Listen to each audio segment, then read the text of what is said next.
José Ramón Barroso, secretario general de la Federación de Enseñanza de Comisiones Obreras Canarias. Muy buenos días. Hola, muy buenos días. Bueno, voy a empezar por aquel tema por el que habíamos en principio cerrado esta intervención, aunque aprovecharemos, si le parece bien al señor Barroso, para hablar de otros muchos temas de actualidad que trae la educación. Pero la consejera de Educación y Universidades del Gobierno de Canarias anunciaba recientemente la ampliación de los contratos del personal que se ha venido a llamar refuerzo COVID, única y exclusivamente hasta la Semana Santa. Desde la central sindical se entiende que esos contratos deberían estar asegurados hasta final de curso, tal y como aparecen ya presupuestados. Sí, efectivamente, la consejera vino a decir la semana pasada en sede parlamentaria, en la presentación de la parte que corresponde a educación, de los presupuestos para el año 2021, que tenían ya presupuestado las cuantías necesarias para poder mantener o garantizar la contratación de este personal de refuerzo COVID.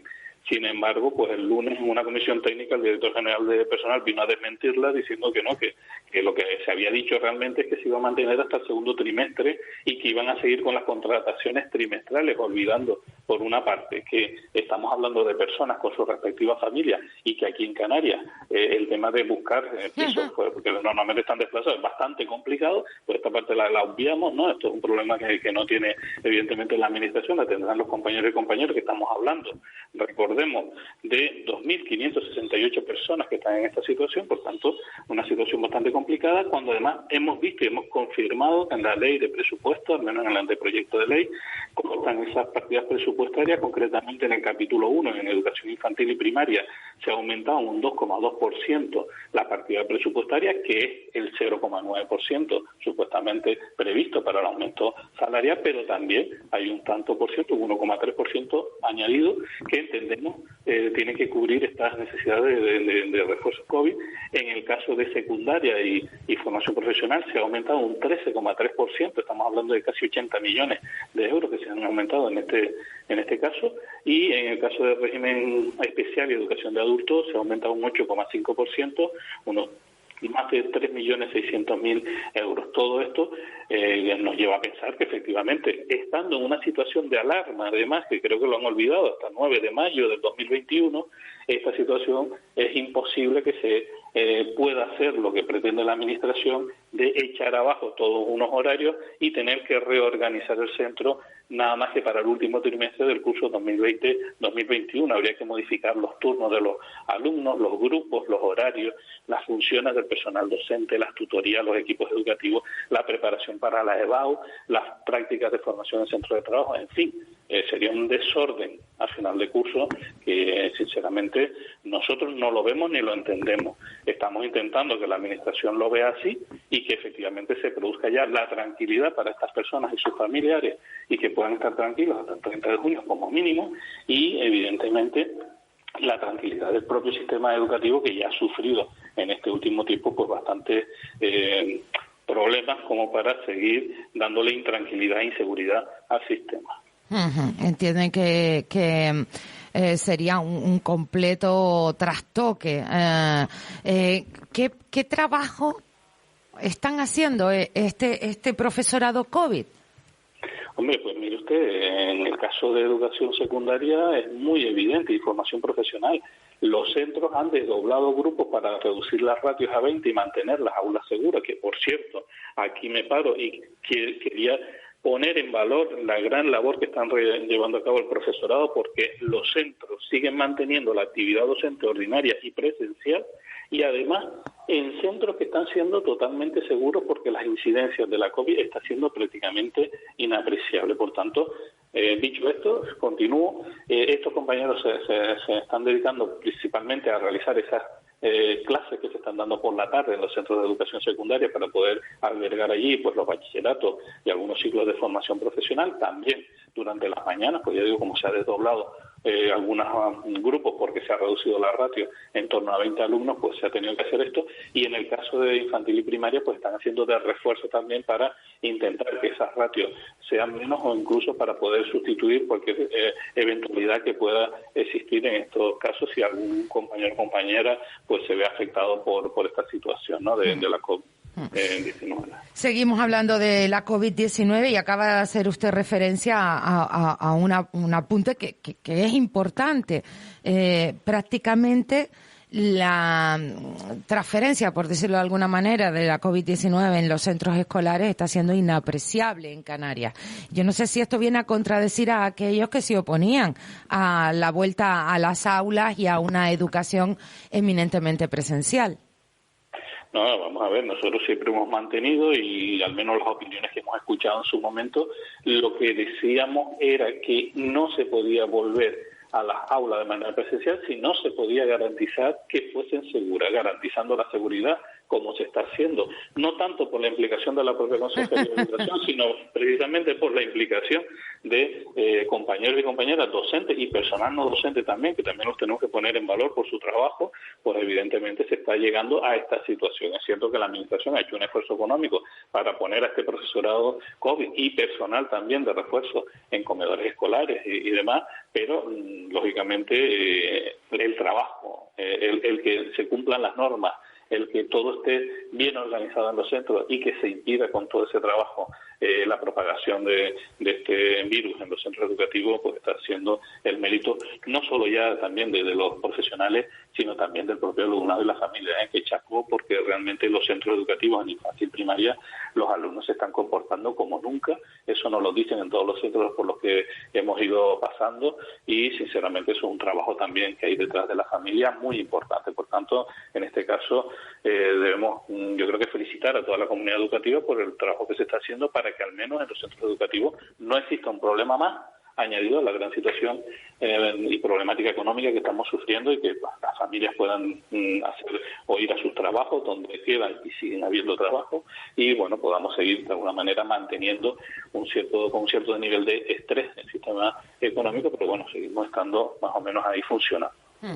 El gobierno, la consejería sacó el mes pasado una nueva instrucción, la 880, resolución 880, para de alguna forma organizar la atención educativa a aquel alumnado vulnerable frente al COVID o que conviviera con personas vulnerables frente al COVID.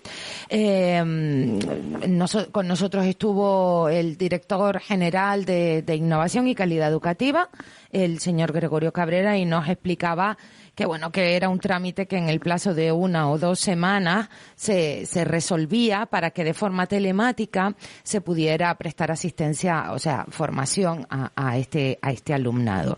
Y para ello se requería un poco de la voluntariedad del profesorado, que tendría que doblar turno para poder atender a este tipo de alumnado.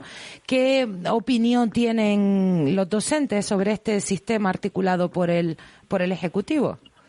Hombre, vamos a ver, están haciendo uso de una herramienta que ya existía y que vienen utilizando en la ley de presupuesto del Gobierno de Canarias, mal utilizando desde hace ya unos cuantos años, del 2010 aproximadamente, porque se inventaron una figura que era las horas lectivas complementarias, que eso no existe en ninguna otra comunidad autónoma, pero que sí existe en Canarias. ¿Por qué? Porque este trabajo que comenta el director general de Ordenación e Innovación tiene que ver precisamente con horas extraordinarias que debe hacer el profesorado que voluntariamente lo quiera asumir, y que normalmente se venía haciendo desde hace muchísimo tiempo para poder atender precisamente al alumnado que por motivos de salud tuviese que estar alejado de los centros educativos durante muchísimo tiempo, y bueno, pues es básicamente lo que están haciendo ahora, aplicando esa misma situación en prolongación de jornada, y esa prolongación de jornada lo que hacen es aplicarle pues esas horas lectivas complementarias que se inventaron en su momento, que en el fondo lo que vienen es de alguna forma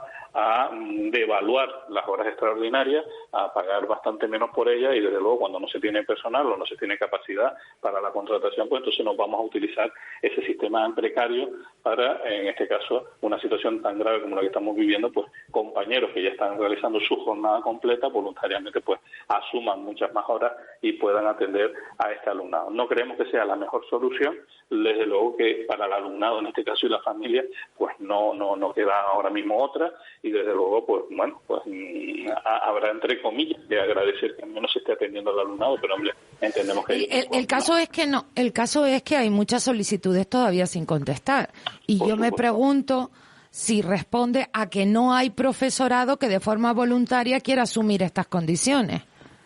Es que estamos en una situación complicada para todos, también hay que entenderlo. Los profesorados, la mayoría también pues tiene su familia, y estamos en una situación complicada para ellos también, en los que precisamente el hecho de seguir haciendo o de mantener este tipo de actuaciones precisamente con personas que estén confinadas, bien porque estén en riesgo, bien porque estén con la COVID, pues hombre, genera también ciertas dudas, porque podría convertirme yo también en un transmisor del virus. No, pero es formación online, no es de la atención domiciliaria, sino específicamente online. Sí.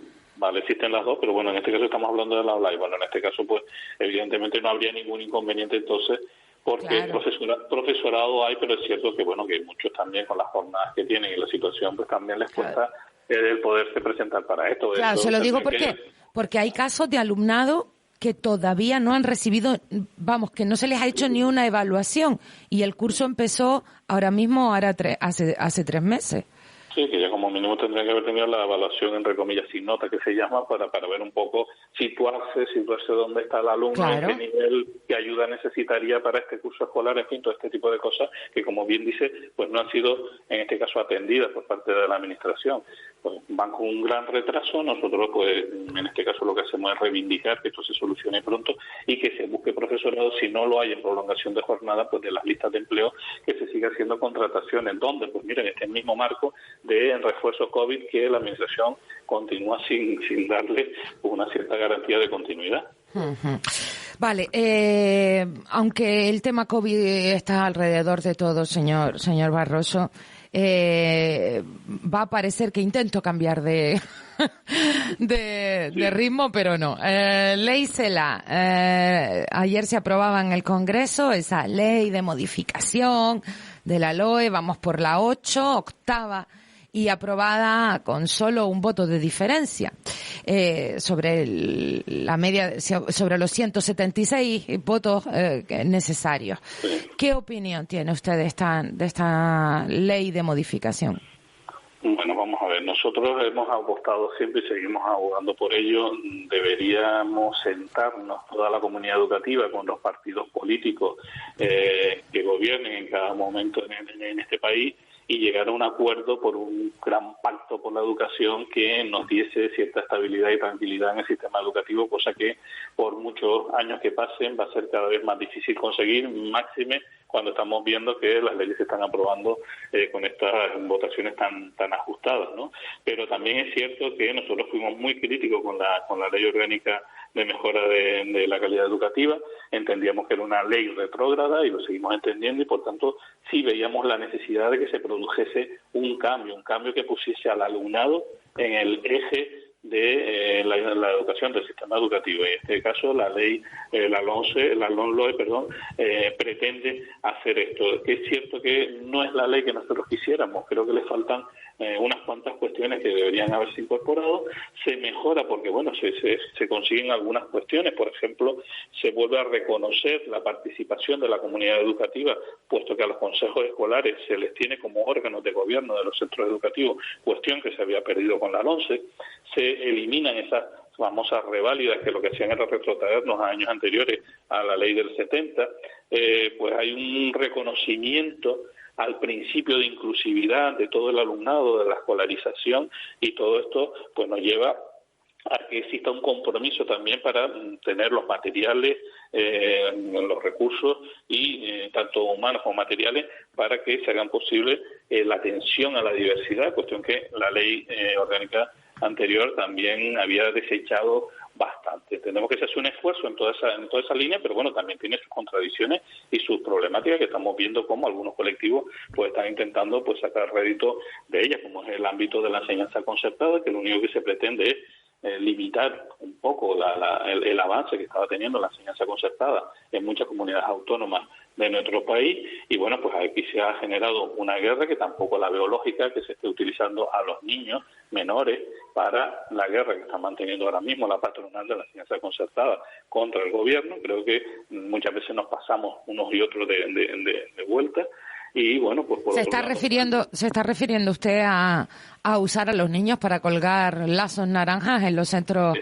Exacto, y sacar vídeos públicos y no sé, bueno, me parece que a veces nos pasamos un poco, y eso, esa cosa me parece muy bien que la patronal reivindique lo que tenga que reivindicar, pero el uso que se está haciendo de los niños, yo creo que se tiene que tener un cuidado en estas cosas, porque hombre, eso no es lógico ni tampoco excesivamente legal. Por tanto, yo creo que bueno, sostienen desde las entidades concertadas que, teniendo la autorización de los padres, aquí no hay nada más que hablar, que no se trata de un adoctrinamiento.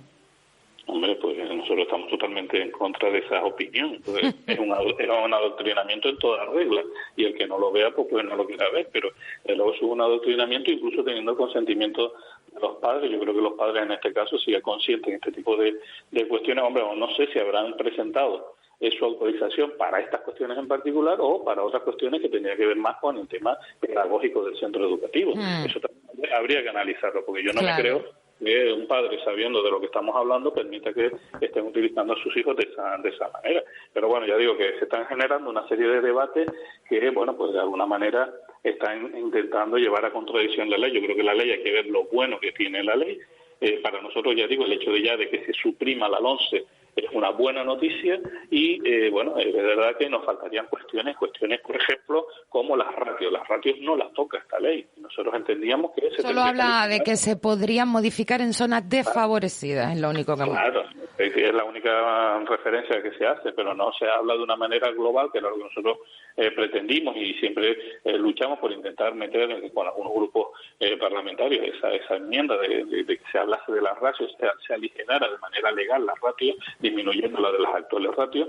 Eso no se ha conseguido. De metodología tampoco se habla excesivamente nada, y si creemos que habría que hablar de metodología, aunque claro, una metodología nueva, más activa, más participativa, sí, una ratio más o menos adecuada, pues tampoco sirve de nada. Pero bueno, son cuestiones que nos gustaría que hubiese incorporado la LOMLOE. Tampoco se habla, por ejemplo, creemos que sería necesario que hubiese un compromiso también en esa ley sobre el papel de los ayuntamientos, máxime habiendo visto cómo hemos sufrido durante el confinamiento, pues las determinadas reticencias de unos u otros y la participación bastante importante en algunos otros.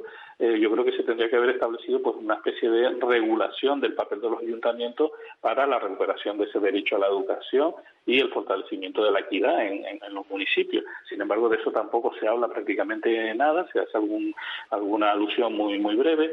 En fin, pues algunas cosas. El tema sobre todo importantísimo, el reconocimiento del derecho a las becas, a las ayudas al estudio del alumnado. Esto también se queda un poco ahí en tierra de nadie. Entendemos que se podía haber hablado sobre un modelo que garantizase el compromiso del Ministerio de agilizar las becas para que las familias no tengan que estar adelantando el dinero, que luego sí lo recupera, pero claro, el problema es que no tengo para adelantarlo. Si lo tengo que adelantar y no lo tengo, ¿qué hago? Claro, efectivamente. Entonces, este tipo de cuestiones nosotros creíamos que se podía haber hecho un esfuerzo más y haberlo incorporado en esta ley. Pero bueno, le digo, incorpora cuestiones que nosotros entendemos importantes, se refuerza el carácter educativo y compensador de la educación infantil de 0 a 3 años, se intenta suprimir algunos itinerarios en la ESO y bueno, se recupera el título único de educación secundaria que se había desdoblado en su momento con la LONCE. Pues se previene la segregación en las escuelas, cuestión que la LONCE había puesto en tela de juicio también, y bueno, pues hay una organización más flexible, se pretende al menos que sea una organización más flexible e interdisciplinar en la educación tanto primaria como secundaria. O sea, hay unas cuantas cuestiones que nosotros vemos con buenos ojos y que creemos que pueden llevar a que este sistema educativo se fortalezca y que realmente trabaje en la línea de esa agenda para el desarrollo sostenible sostenible, la Agenda 2030 que tenemos ahí también, que es un objetivo claro para toda Europa y no puede ser menos para España. ¿Tiene fallos? Por supuesto que los tiene. Ya hemos dicho pues algunas cuestiones que nosotros entendemos que faltan. Una muy importante que no dije era, por ejemplo, la reforma de la profesión docente. Nosotros entendemos que aunque se hace una alusión de regular una ley de la profesión docente en el plazo de un año, sí, exacto, entendíamos que se tendría a lo mejor que haber plasmado incluso en el documento pues ya alguna de las referencias para trabajar esa profesión docente. Pues bueno, ya digo, son múltiples cuestiones y bueno, estamos, como quien dice, aterrizando, intentando hacer un análisis lo más profundo posible de la ley, pero vamos a seguir hablando de esto durante un tiempo, al menos un mes o un mes y medio, hasta que nos salga publicada finalmente en el Boletín Oficial del Estado, si así se entiende, y parece ser que sí, que con los votos que se han esgrimido, pues puede que lleve a ello, en torno a un mes y medio. José Ramón Barroso, seguiremos hablando de educación porque aquí en El Espejo nos importa mucho esa herencia, que es la mejor herencia que podemos dejar a nuestras generaciones, y es una buena educación. Seguiremos hablando. Secretario General de la Federación de Enseñanza de Comisiones Obreras en Canarias, José Ramón Barroso, muchas gracias. Buen día. Un saludo muy especial a todos los oyentes. Muy buenos días.